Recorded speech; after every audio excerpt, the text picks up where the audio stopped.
Brought to you by KR Mangalam University. We provide you the platform to turn your dreams into reality. Give wings to your aspirations with KR Mangalam University. देश के number 1 businessman Mukesh Ambani के भाई अनिल अंबानी एक बार फिर चर्चा में है। खबर ये है कि स्टेट बैंक अनिल अंबानी के खिलाफ रिजर्व बैंक को एक फ्रॉड की रिपोर्ट करने जा रहा है।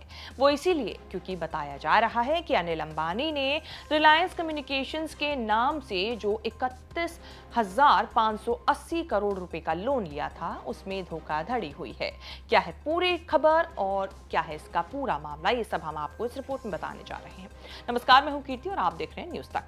अर्श से फर्श पर पहुंचने वाले उद्योगपति अनिल अंबानी को लेकर बीते दिनों से कुछ अच्छी खबरें आ रही थी कि वो फिर से वापसी कर रहे हैं और उनकी कंपनियां तेजी से ग्रो कर रही हैं।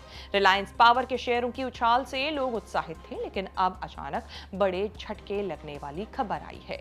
इंडिया टुडे पर छपी खबर CNBC TV 18 की एक रिपोर्ट के मुताबिक SBI ने कंपनी को दिसंबर 2023, मार्च 2024 और सितंबर 2024 में कारण बताओ नोटिस भेजा था। कंपनी के जवाब की समीक्षा करने के बाद बैंक इस फैसले पर पहुंची है कि अनिल अंबानी की कंपनी अपने लोन की शर्तों का पालन नहीं कर रही और अपने अकाउंट्स के संचालन में गड़बड़ियों के बारे में पूरी जानकारी नहीं दे पाई है। रिपोर्ट्स के मुताबिक टेलीकॉम कंपनी रिलायंस कम्युनिकेशंस और उसकी सब्सिडरी कंपनी के नाम पर कुल 31,580 करोड़ रुपए का लोन लिया गया था।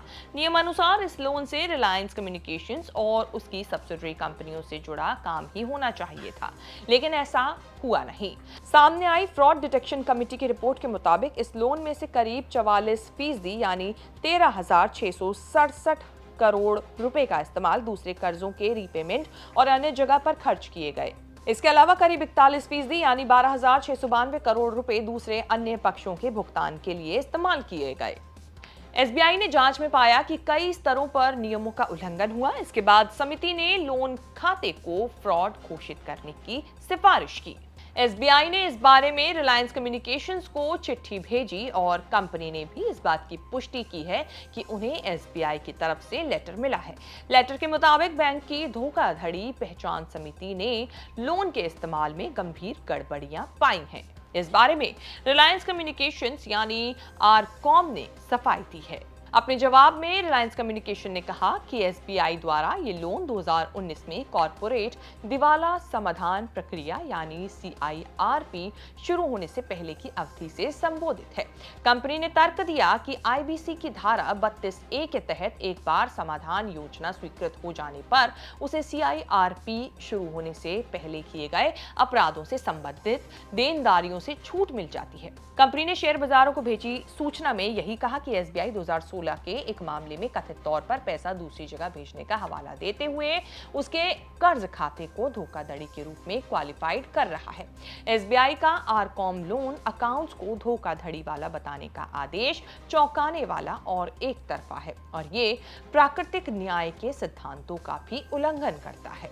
ये पहली बार नहीं है जब किसी बैंक ने रिलायंस कम्युनिकेशंस के अकाउंट्स की पहचान की है।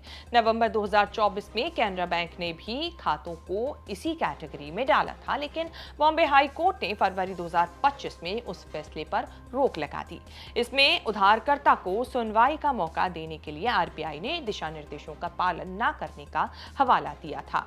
आज अनिल अंबानी जिस हाल में भी हैं, एक दौर था जब बिजनेस वर्ल्ड में अनिल अंबानी का बड़ा नाम था, क्योंकि उस समय उनका बड़ा कारोबार भी था। साल 2010 से पहले अनिल अंबानी दुनिया के टॉप 10 अमीरों की लिस्ट में शामिल थे और एक समय ऐसा भी आया जब वो दुनिया के 6ठे सबसे अमीर व्यक्ति बन गए।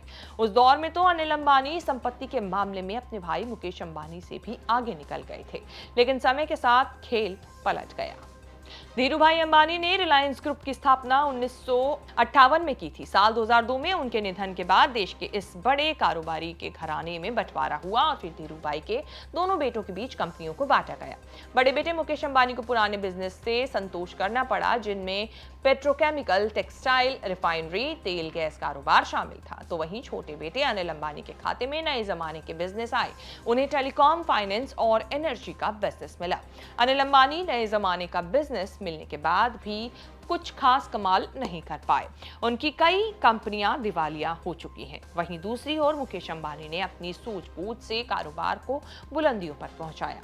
आज वो देश के नंबर 1 उद्योगपतियों में से एक ही नहीं बल्कि दुनिया के टॉप अमीरों में भी शामिल हैं। अनिल अंबानी के सिर पर एक बार फिर नया संकट आ खड़ा हुआ है। एसबीआई की इस रिपोर्ट पर रिजर्व बैंक की तरफ से क्या कदम उठाया जाएगा, यह आगे देखने वाली बात होगी।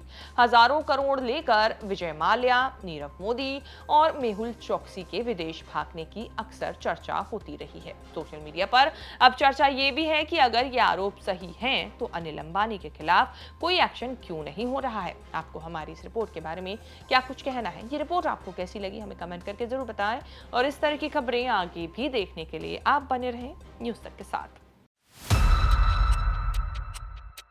एकला चलो रे या सबका साथ और सभी पार्टियों का विकास, जो आपके लाइक माइंडेड पार्टियां हैं? देखिए, अगर आप चुनावी गठबंधन की बात करेंगे तो निश्चित रूप से जो इंडिया गठबंधन में आम आदमी पार्टी शामिल हुई थी वो सिर्फ लोकसभा चुनाव तक सीमित था। उसके बाद हरियाणा का चुनाव हुआ, वहाँ पे हम अकेले लड़े। दिल्ली का चुनाव हुआ, वहाँ पे हम अकेले लड़े। और अभी बिहार का चुनाव हो रहा है, वहाँ पे भी हम अकेले लड़ रहे हैं। तो अभी जो आम आदमी पार्टी की भूमिका है और जो वर्तमान स्थिति है आम आददमी पार्टी की, हम इंडिया ब्लॉक से अलग अलग राज्यों में अपने संगठन का विस्तार कर रहे हैं और चुनाव में जा रहे हैं। यूपी को लेकर मैं पढ़ रहा था आपके बारे में, पंचायत के चुनाव पर ज्यादा फोकस्ड हैं आप लोग। यूपी में अभी हमने 7 जगहों पे कार्यकर्ताओं का सम्मेलन किया है। अलग अलग प्रांत में यूपी को बांटा गया है आम आदमी पार्टी के सांगठनिक दृष्टि से। और शिविर भी 7 जगहों पे हमने किए हैं कार्यकर्ताओं को प्रशिक्षित करने के लिए। इसके बाद हमारा हर घर संपर्क अभियान शुरू हो रहा है पूरे यूपी में। और हम पहली जो लड़ाई हमारी होगी चुनावी, वो पंचायत के चुनाव में शुरू करेंगे, जो संभवतः फरवरी या मार्च में होगी अगले साल। तो हम उसके लिए तैयारी कर रहे हैं। और पिछली बार भी हमें 40 लाख वोट जिला पंचायत के चुनाव में मिला था और 87 सीटें हमारी आई थी। तो उसको लेके ये है कि उसमें आम आदमी पार्टी का प्रदर्शन अच्छा होना चाहिए।